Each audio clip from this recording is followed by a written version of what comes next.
I'm Laura London, and this is a special video presentation of Speaking of Jung.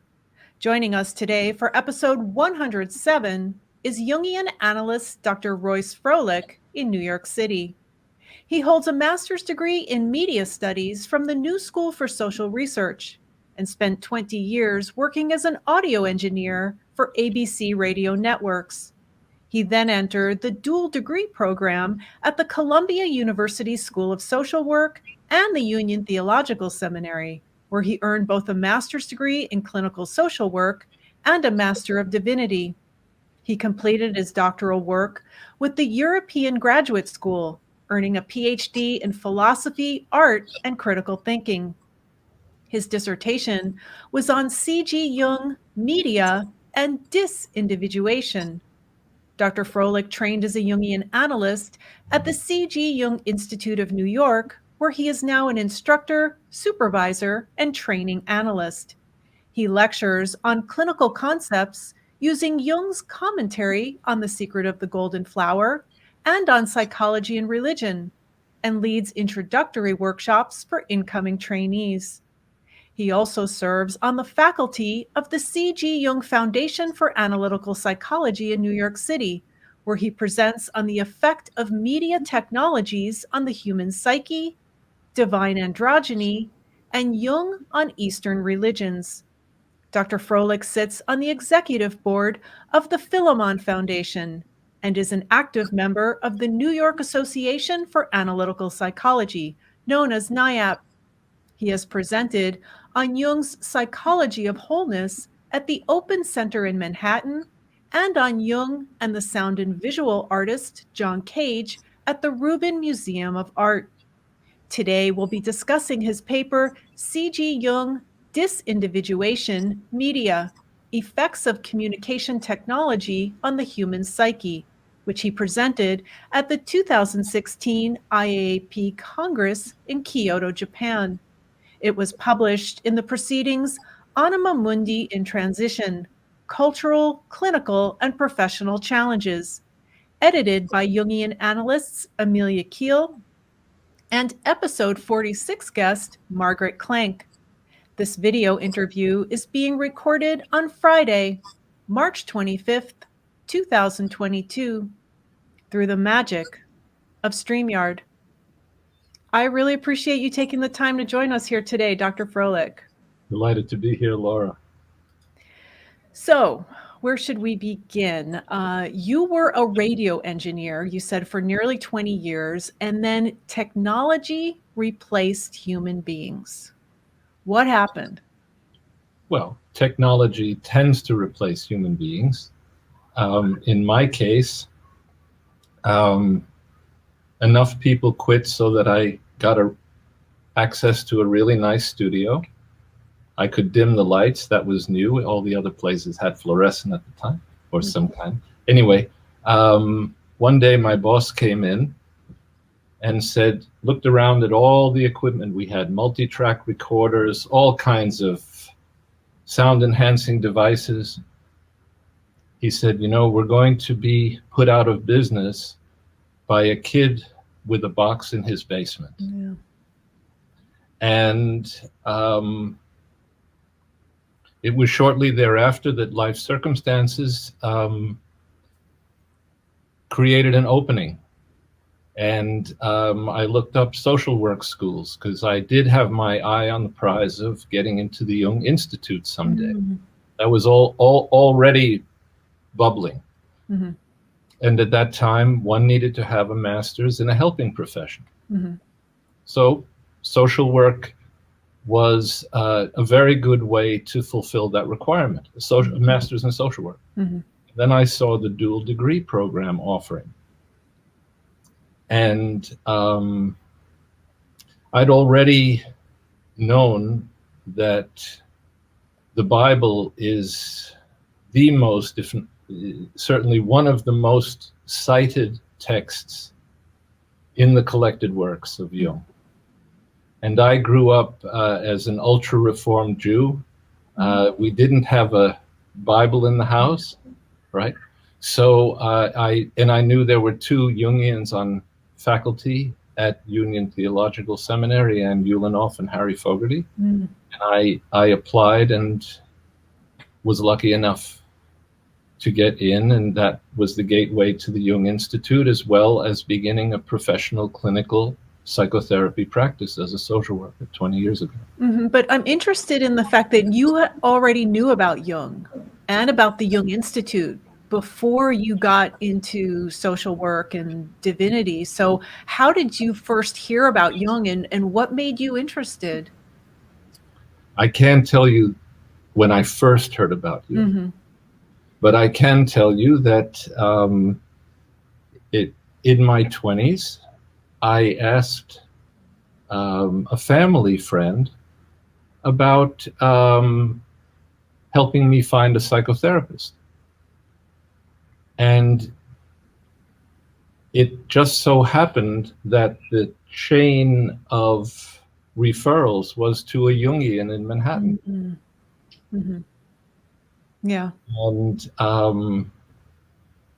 now that was a coincidence, we could say. I didn't seek out a Jungian analyst. Right. Like many people, just looking for a psychotherapist, and in this case happened to be a Jungian. But I know that I knew Carl Jung's name before then, and my interest grew, and a friend's wife gave me a brochure from Cooper Union, the Cooper Union school here in New York. Mm-hmm. It was Introduction to Jung on the program. Mm-hmm. 5 classes, $5. Mm. Good deal. Was taught by the Swiss, Armin. Oh. I'm sorry, who? Armin Warner. He came over from Zurich, I think, in the 70s. Mm-hmm. And imagine having Jung delivered for the first time with a Swiss accent. Mm. Nice. Yeah. And that's really where my interest grew, studying with Armin and the Jungians at Union, and yeah, and also learning about the Jung Foundation. Mm-hmm. And beginning to take their courses for the public, which is something I recommend all the time for people who are interested in Jung. Take courses now it's Zoom time, but if you're near a Jung center of some kind, they're often taught by Jungian analysts. Yeah, that's what I did. Yeah, in Columbus, Ohio. Mm-hmm. Yep. So tell us a little bit about New York. Has a lot. So there's the New York Institute, and then there's the New York Foundation, and then there's NIAP. So would you tell us a little bit about how they differ? Oh, okay. Well, there's more than that, but Right, that's right. Okay. The organizations you were speaking of are all housed together in the C.G. Jung Center, which is on 39th Street between Park and Madison Avenues.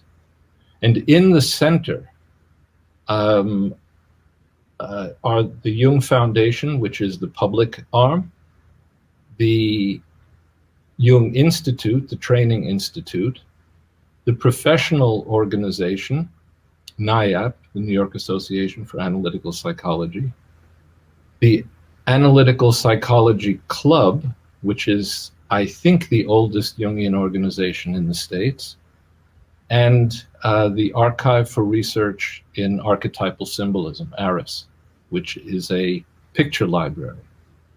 And the Psychology Club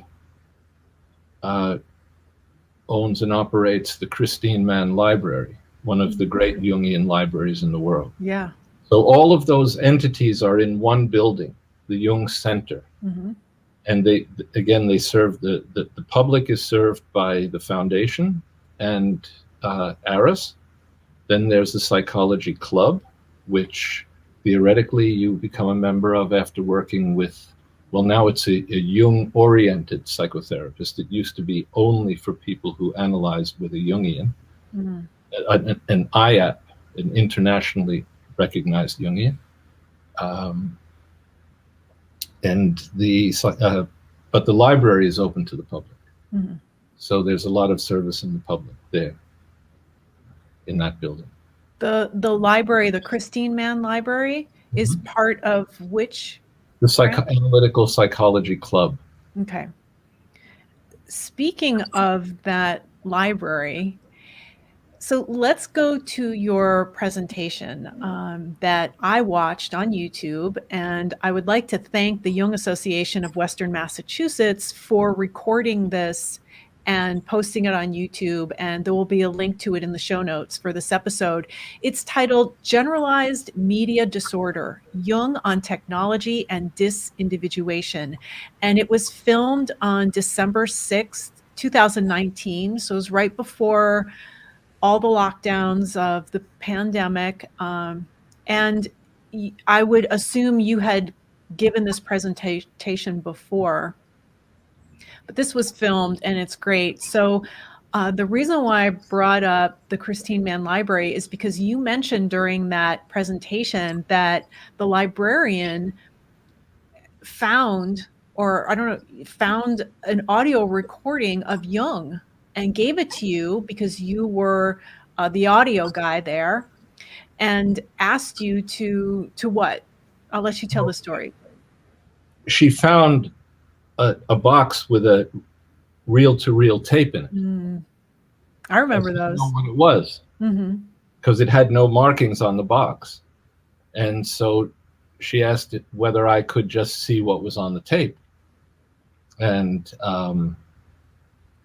you guys had no idea. No idea what it was. That's why I took it and I brought it home and put it on one of my reel-to-reel recorders. And there's the man. And Wow.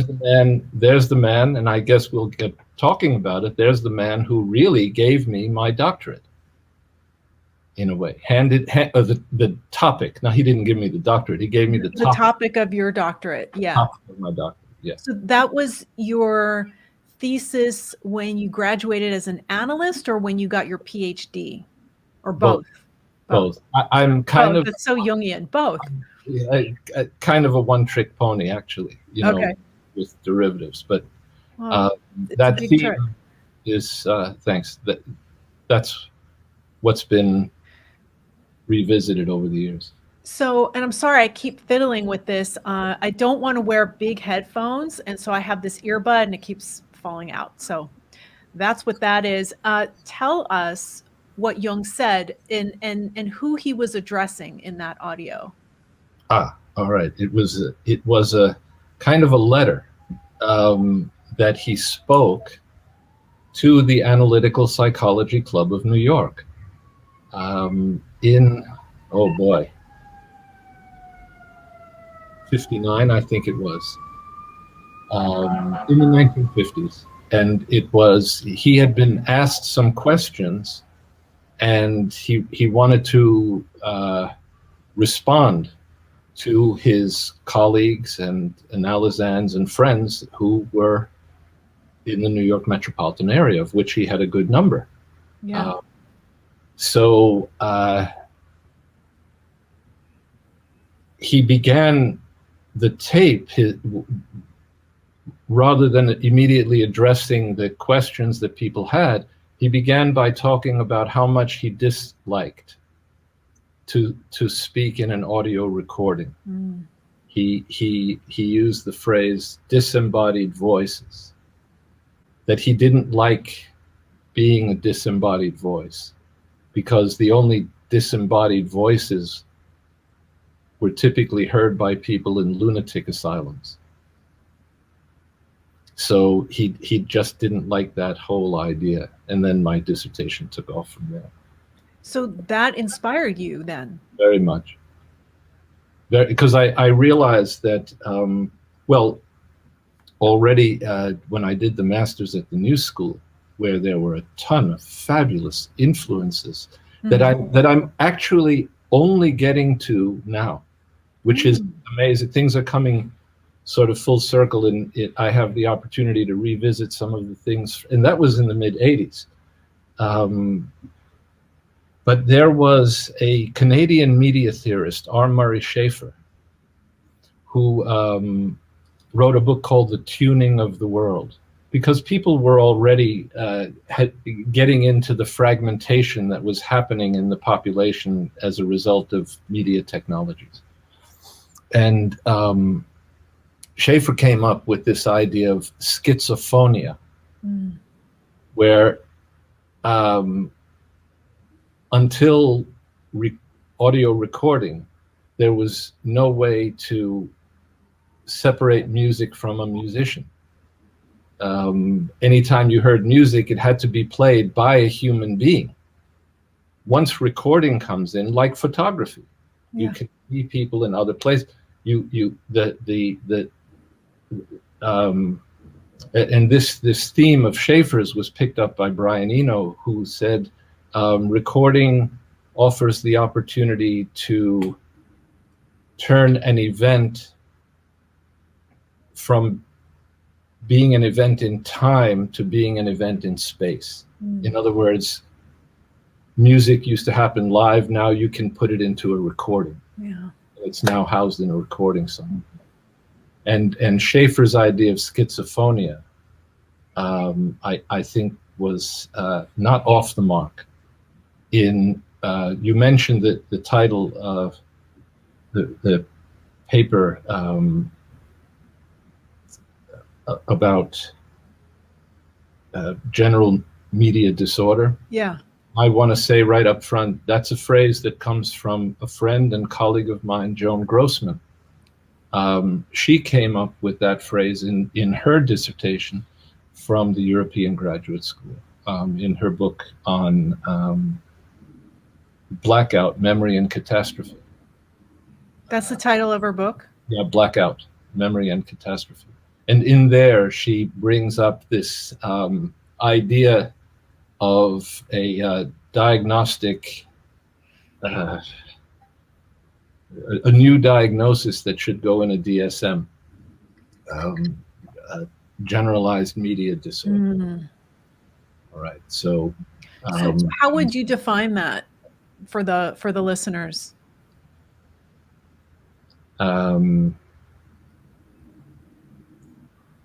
The symptoms, I believe, are very much, though, the criteria for attention deficit disorder, attention deficit hyperactivity disorder. And I just think that electronic media contribute to that. Contribute to those disorders. To those because they're to me, they're disorders that enter into the nervous system. Yeah. And once that gets going, as with a trauma, we have to use all kinds of methods to possibly come back to a more equanimous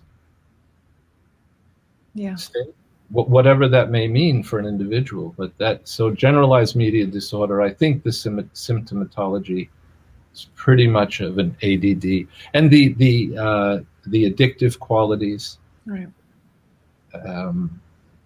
The inability to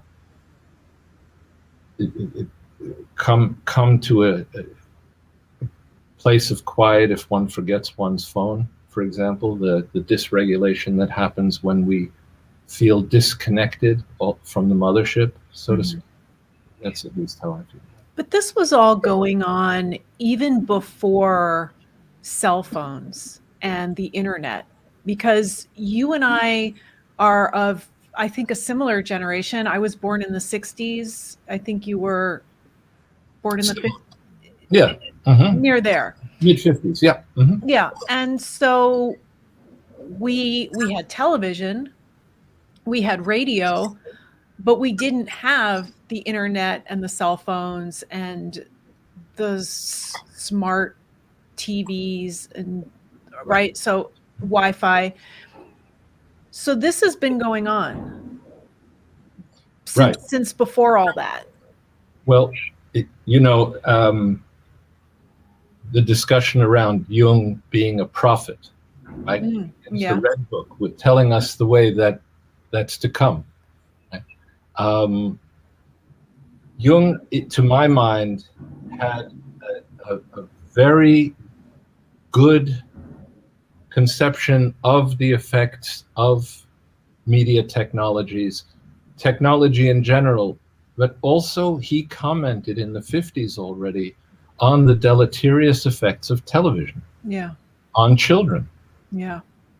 And it was in 1955, I believe, that a study was done in Oxford University Press, I think one of the earliest studies on the effects of TV on children. Mm. And so you're quite right. This is way old. It's just that, was it James Gleick wrote a book, Faster? It's just things are speeding up. But when did he write that? Oh my goodness, that's already probably 20 years, I guess. The same guy who wrote Chaos, yeah, and gave me my internet address of Pipeline. It was his company. Oh. He, yeah, the whole thing that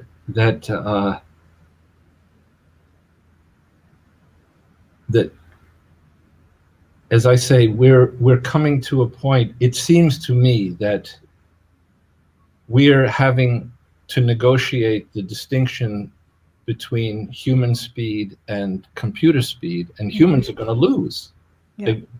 And so the effects everywhere, but particularly on us, the sense of inferiority that develops also, something that is coming to me, that so many people are disappointed that they can't produce things quickly enough. And I just often ask, what measure are you using? What measure of speed, because of the competition with things that go fast? And you're right, it's not new at all. It's just gotten to a point where we're really losing hold of the center. And that's something that I'd like to also keep coming back to today during our talk, is not just we all know what the issues are. I mean, yes, we want to talk about what effect media and technology are having on our psyche, because that's specifically what we're talking about, is the effect on the human psyche. But what we can do about it to come into balance, have a better balance about it. We all know that we're going off the rails, a lot of us, not all of us, I'm sure. And so what we can do about that. And just to another point that you made in that presentation that's on YouTube, you said that in 1930, back in 1930, Jung said, the machines we have invented are now our masters. And that's from the Vision seminars. So another thing is, and I went to the letters, volume 2 of the letters, which you mentioned, and pulled this out and posted it on both Facebook and Twitter this morning because it was so important, on noise. And I don't know if any of you could hear, I don't know if you could hear, the listeners could hear, there were just garbage trucks outside in the alley, and there were fire trucks going by, and that's one kind of noise. But in the kind of noise I think that Jung was referring to is about going into a hotel, for me it's a coffee shop, and not being able to carry on a conversation because of the music. So tell us a little bit about your take on noise in our environment. Well, my take is old-fashioned. Yeah, mine too.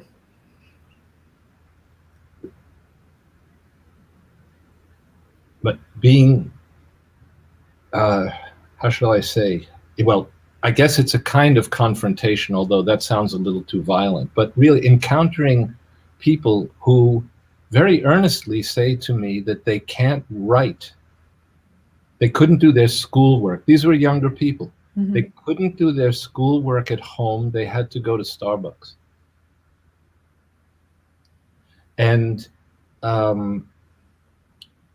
it's also the case that there are many people who, the moment they come home, either they turn on an audio device like a radio, or a TV or the equivalent.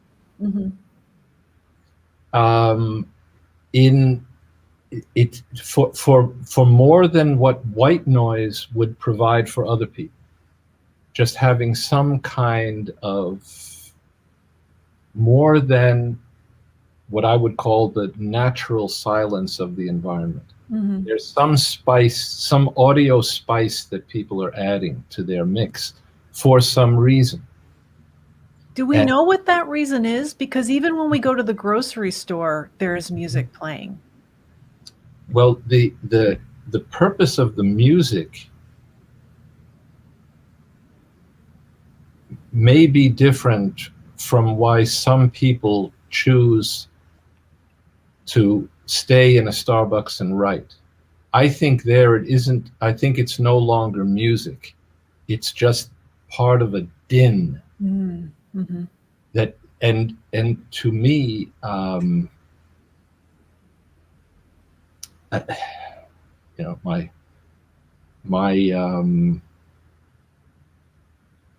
prejudice, my opinion is that people are having to, in a way, block out noise from within. That there's something about quiet that makes what is referred to in other modalities as the committee, the inner committee, the opinion, the personality opinion generators, who are here always to remind us of how poor a job we're doing at living. And those voices are, of course, much more noticeable when there's no competition. Yeah.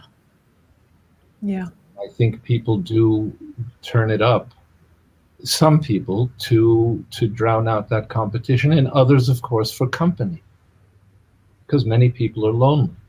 So they have that TV voice, a radio voice there as a company. You know, we can't necessarily, that's not a pathology.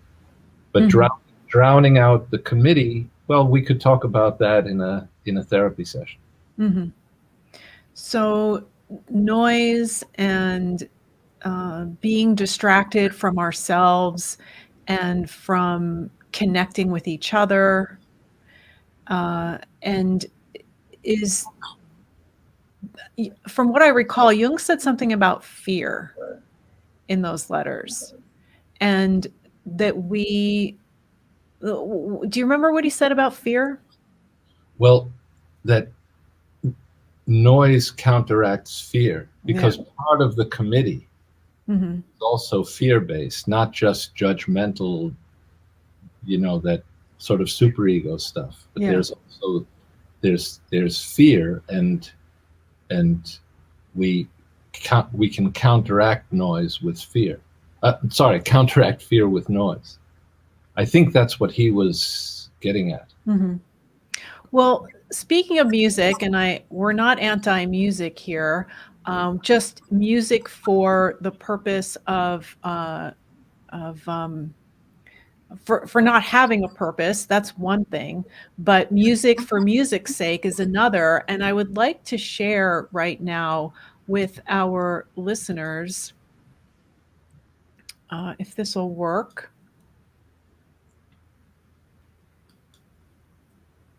Nope. It worked before, right? Oh, yeah. Uh-oh.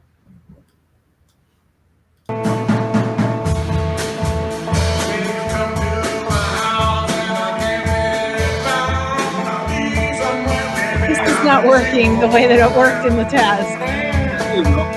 Who's the guy on drums? This is our very own Dr. Mark Windler. Who's this on drums?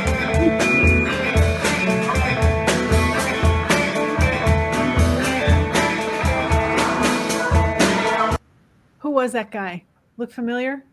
Oh, some Austrian fellow. Some Austrian fellow.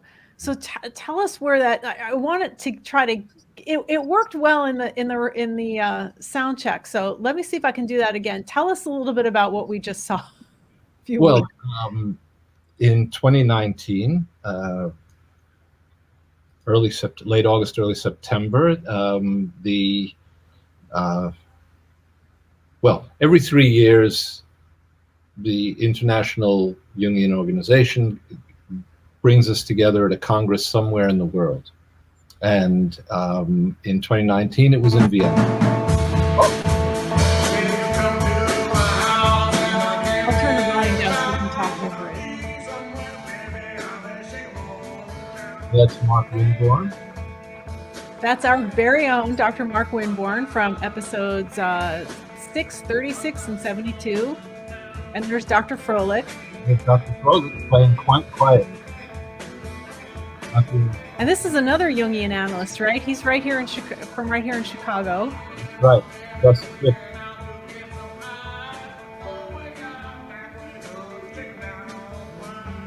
All right, I'll let you speak.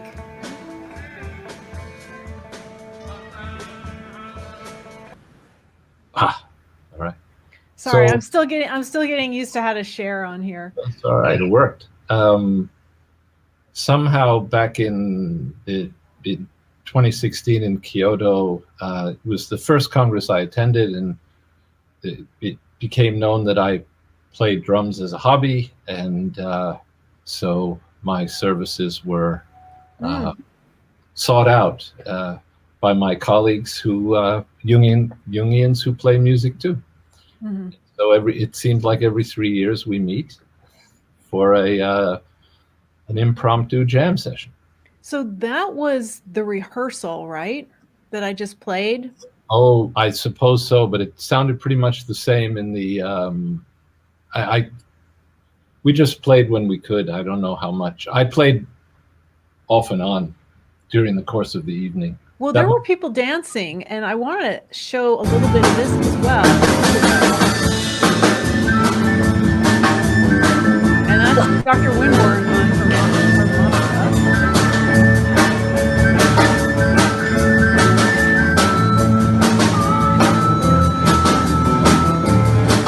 the IAAP. What I was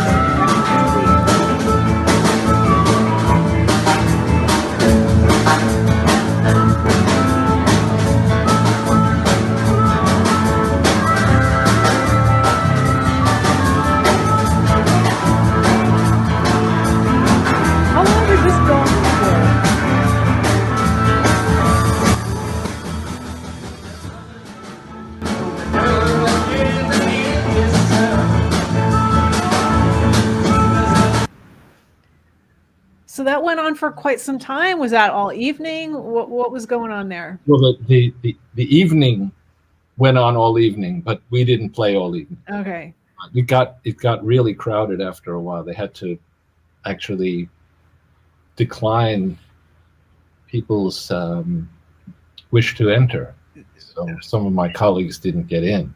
Really? Well, we've got the video, and I actually found that on Facebook, because Dr. Winborn and I are friends on Facebook, and I was looking around to see if you were on Facebook, and I searched your name, and that video came up. So I reached out to Dr. Winborn and asked if I could play it here.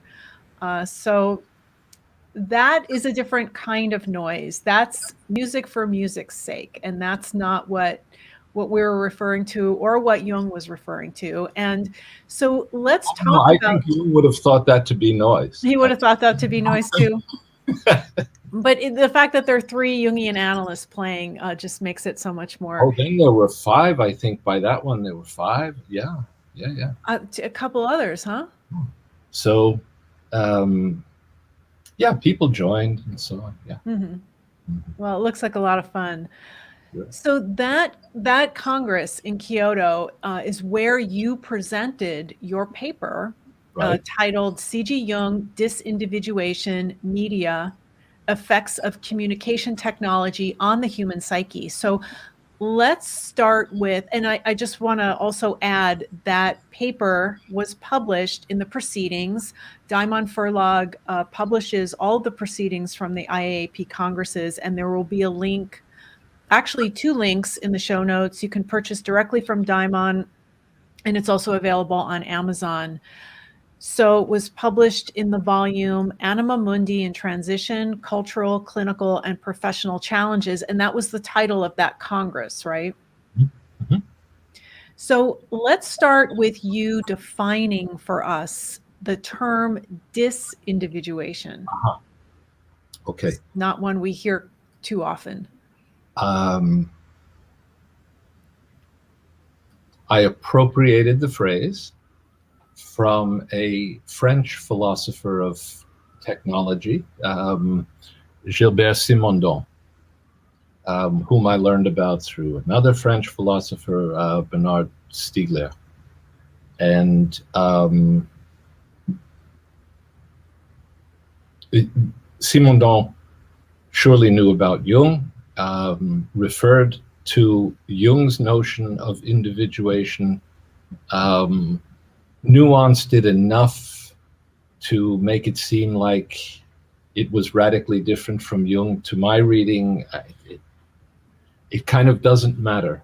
But from Simondon's point of view, joining the critics of technology, he said, well, technology is causing disindividuation. Part of that group of thinkers who like Neil Postman in the United States, amusing ourselves to death, where, we become, in the global village, all that stuff, and I'm sure we will get to McLuhan at some point. But anyway, while the Jung's idea of individuation, why don't we stick with Jung? Okay. Also, Simondon's is to cultivate one's being, and to broaden out, and the tide, the incoming tide against that, as one is branching out, the incoming would be the sort of blanket of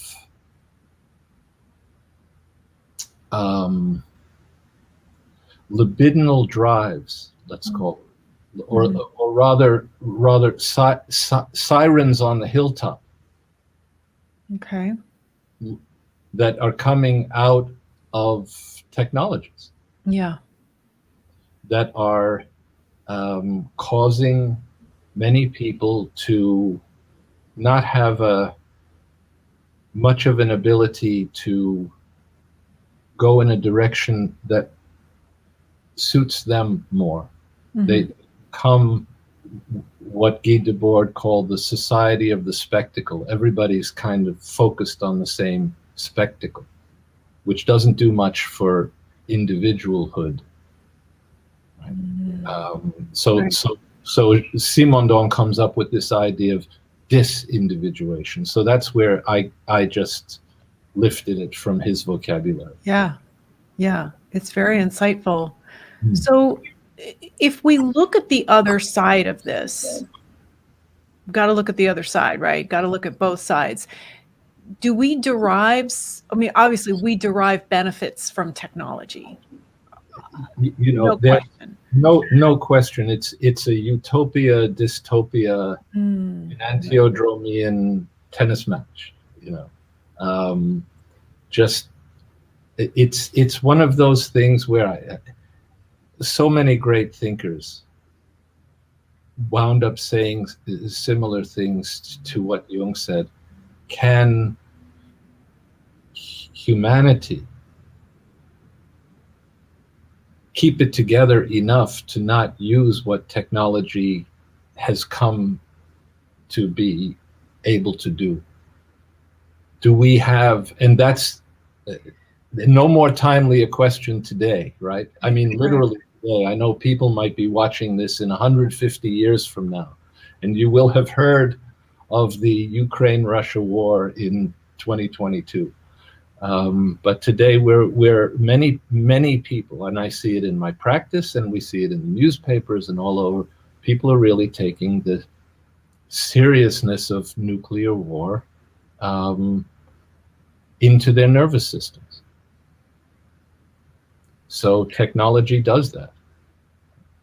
Are you saying that that's kind of new? Because no, it's not no. new. I'm just saying that to literally today, it's in the news that technology may not be controllable by human means.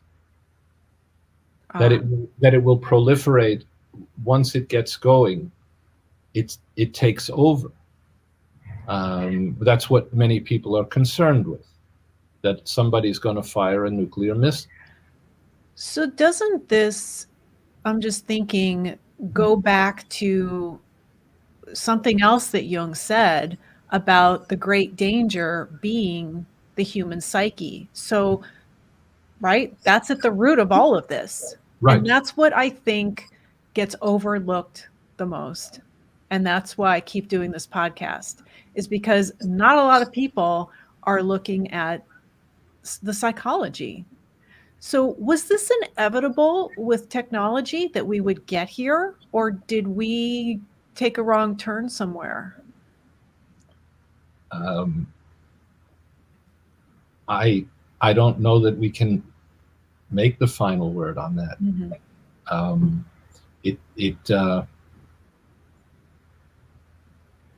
The philosopher Heidegger gave an interview to Der Spiegel, the German magazine, in '66, I think, something like that. And the title of the interview is "Only a God Can Save Us Now." And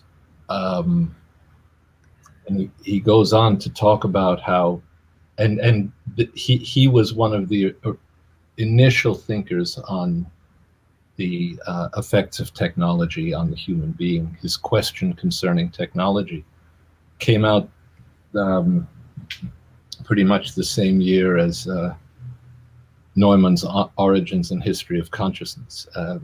People were thinking about this way before there was an internet, and wondering, can we, only a God can save us, because humanity does not, from Heidegger's point of view. He was pessimistic, as was Jung, for the containability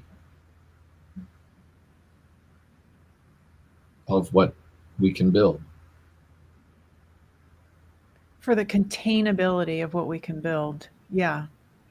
So I want to focus on Jung and on Jungians, because I'm sure that the listeners know that this one said this and that one said that, and there have been a lot of great thinkers and writers on technology, but who is bringing in the human psyche?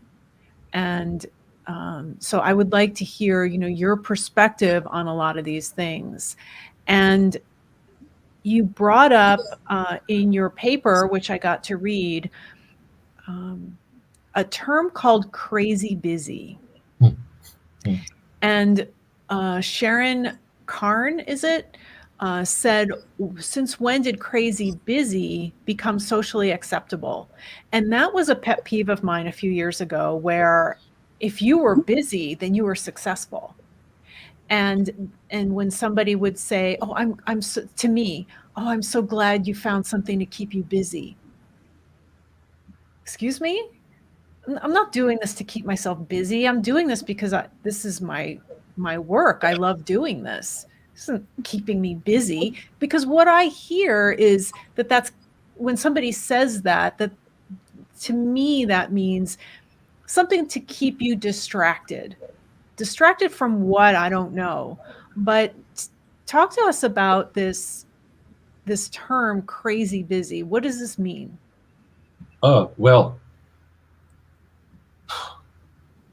I'd rather go to something you said, actually. Okay. Which was, what is it? Busy instead of what? Right? Why is busy being elevated. So I think that's your question, right? Yeah. Well, Oh, it's so good to be busy.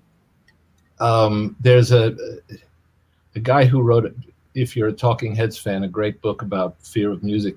Jonathan Lethem, I think is his name, and he says, he paraphrasing Roosevelt, "We have nothing to fear but the nothing itself." Mm. And he didn't invent it. Again, this is a common theme in philosophy around the notion of silence, and then John Cage and his in a way revelation that there is no such thing as absolute silence from a hearing point of view. But the point is, I think Lethem's bringing up the fear of nothing, the nothing. Again, a philosophical phrase, the nothing, and the nothings, and such concepts that bring up open space. And again, my prejudice is to think that open space is an invitation for super egoic, all too often difficult to handle thoughts. Mm-hmm. I'm sorry, again, it's what things funnel down to as I see it. Yeah. People often talk with me about a meditation practice. And in all earnestness, I tell them that they're offering themselves to a torture rack. And I really am not kidding. I think any of us who try sitting quietly for a few moments, as Christopher Whitmont, who taught in New York, one of the original founders of the Institute, said, if you can sit down, mm-hmm. Are you sitting on a field of grass or thumbtacks? So, he was on it. How is it to just sit there? Yeah, I used to practice transcendental meditation. I received my instruction back in 1988, and I've done it and then not done it and gone back and forth, and I haven't done it in quite some time. I have no desire to meditate anymore. I've been on a silent meditation retreat as well, and I can't believe I used to be able to do those things. I can't believe I used to meditate twice a day. But it's very specific how you meditate for 20 minutes twice a day and in TM, and I can't imagine doing that today. There's no way. I couldn't do it. I could barely sleep. So meditate willingly in the middle of the day? No. Nope. So, it's gotten to me too. And in your paper, you quote one of your patients as saying, "We're all texting while we're driving." I love that. Yeah. I got his permission to use that. Yeah. Right away. I said, "You're going to be famous." Tell us what that means to you.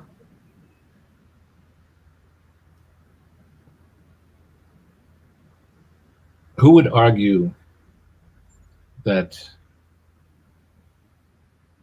there's no effect of drinking on driving these days? Mm-hmm. I think there's enough. There might be an exception, of course, of someone who's an iron whatever drinker, but I think it's fair to say. Yeah. Right? Who would argue that texting while driving is okay? Mm. Who would say that it's really fine to text while you drive? No one. No. And yet so many people do it. And what my patient was talking about, he just used that metaphor that we're all just bonkers, doing all kinds of crazy things all the time.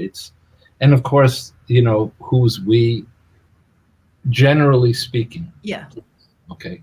I have a delightful patient who does not have a computer.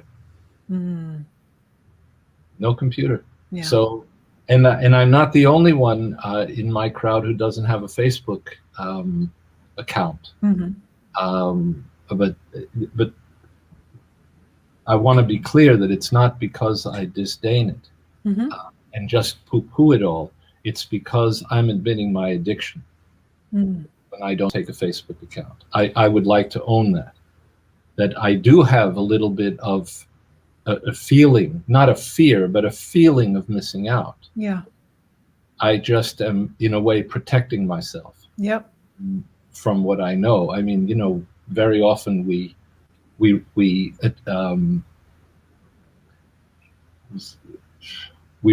write out our complexes. What do you mean? What does that mean? Well, my dissertation about communications certainly has a lot to do with. I love that. Yeah. Issues. Again, Jung's notion of libido that really asks, what are we doing and why? To what are we drawn? Why this subject and not another one? And maybe psyche has something to do with it. Maybe a psychological, maybe a complex.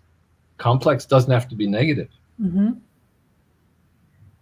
But there's some reason that I chose that subject rather than something having to do with the study of ants or something. It's not my thing.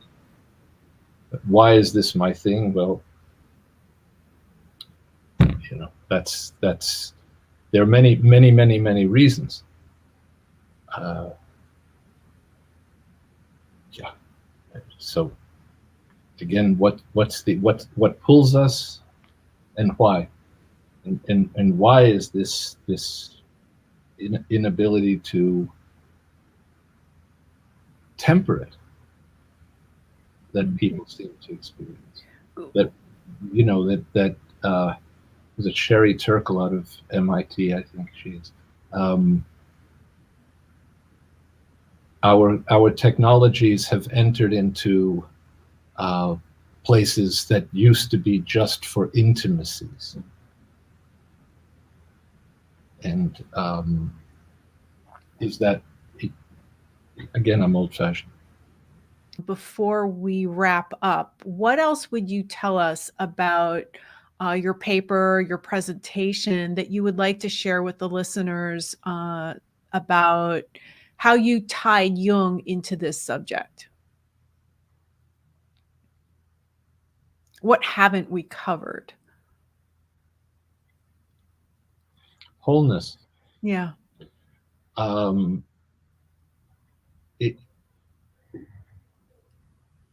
If one's goal is wholeness, whatever, and whatever that may mean to each of us, what's necessary to live in such a way that feels harmonious? Because I think that's what wholeness is. A kind of sense of it's okay to be here. It's okay to do this. And it takes a wish to not be at everyone else's disposal. Also, to be able to take some time. Good old introversion. Jung went to Bollingen. There was no electricity. Pumped his own water. I think there was a phone. That makes sense in older age. But he went there because there weren't even buttons that he had to turn off. That you asked before what's to be done, and it's a question of diet, like anything else. How much do you want to take in? That's how I see it, and to know that our system, as a result of all this immediacy of technology gives us each the idea that, doesn't give us the idea, it can create a condition of being on guard or on standby. That was something that, again, was noticed in 20th century philosophy. We seem to always be at the ready. For what? There's a bit of a tension that seems to accompany this time in our life. To be on at the ready, yeah. I'd like to mention something toward the end of your paper, something quite prescient that you wrote, and I don't even know if you remember this. It was on the last page of the paper, and I don't know exactly when you wrote it. This is the one you presented at the Congress in 2016. I'm not sure when you wrote it, but the last section is titled Reset. Mm-hmm. And you write, a number of observations on the disindividuating effects of media have been offered here, with little more to offer other than by way of an old-fashioned remedy, a reset button that brings one to appreciate the depths and numinosity of psyche. And that really jumped out at me because of the pandemic, and what some people were calling it was the Great Reset. And you wrote this way before the pandemic. Had you thought of that since?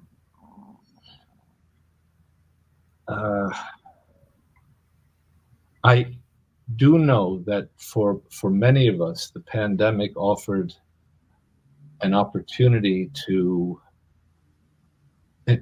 encounter that committee that I mentioned a number of times today, because we couldn't go out.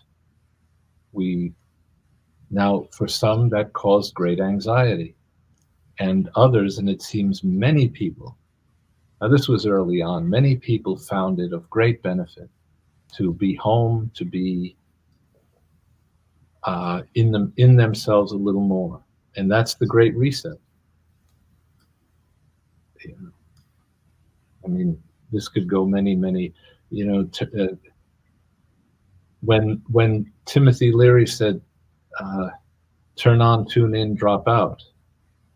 Well, COVID made many of us drop out of at least the everyday cycle. We had to.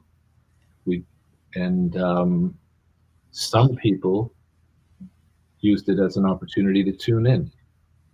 Mm-hmm. But it is getting long now for a lot of folks.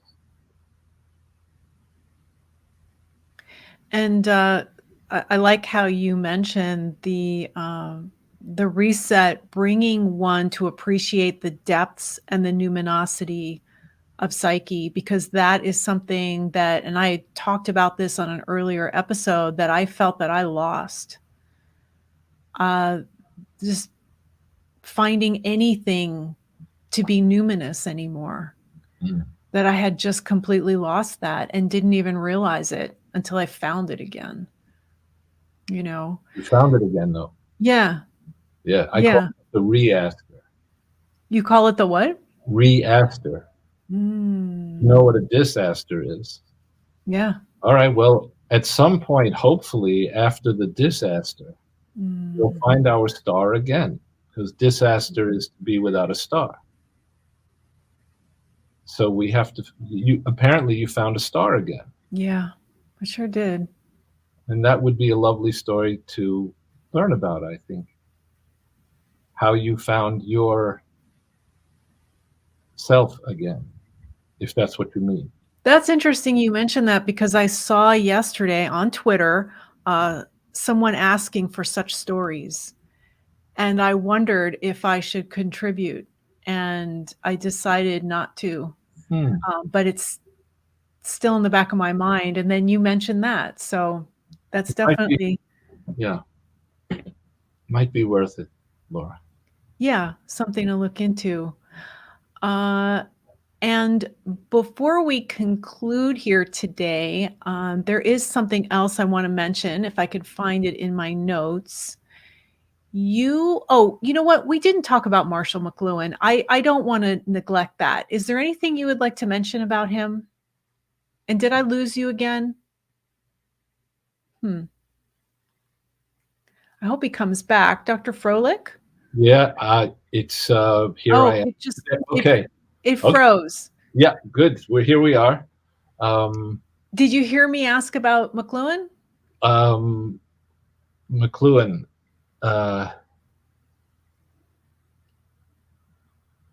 Again, certainly far from being the only one to see the effects of technology on being human. But because he was such a, well, at least to me, not the clearest of writers, not the easiest to read. Mm-hmm.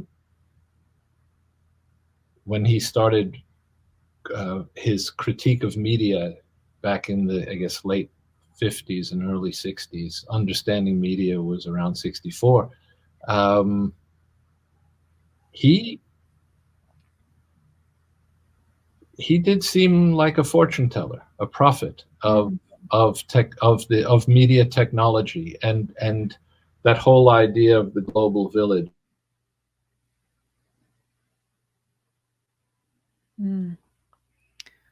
Oh no.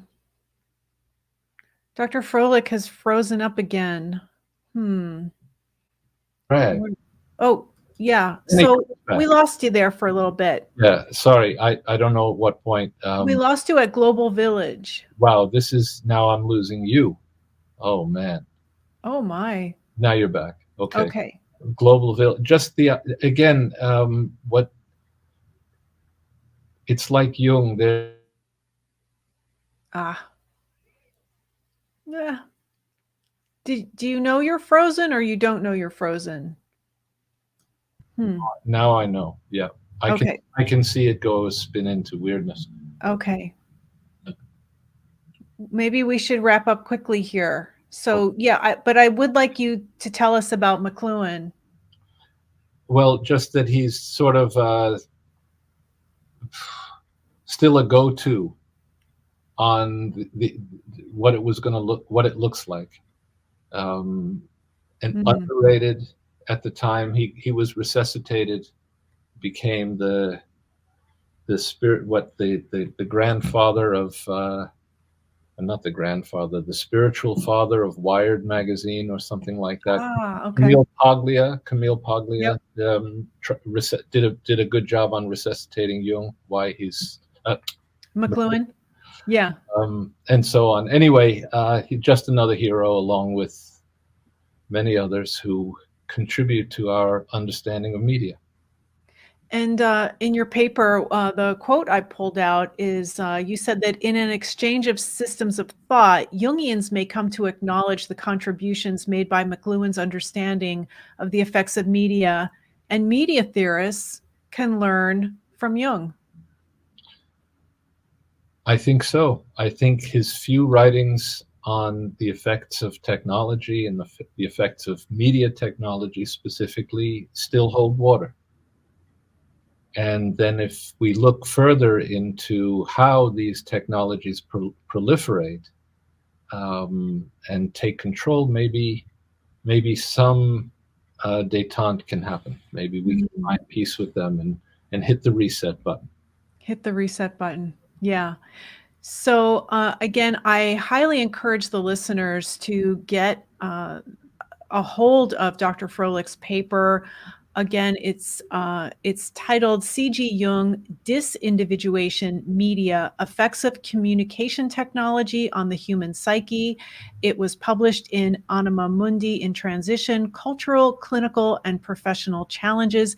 And as we wrap up here today, I would like to mention that you are going to be contributing a chapter to an upcoming book that will be published by Chiron.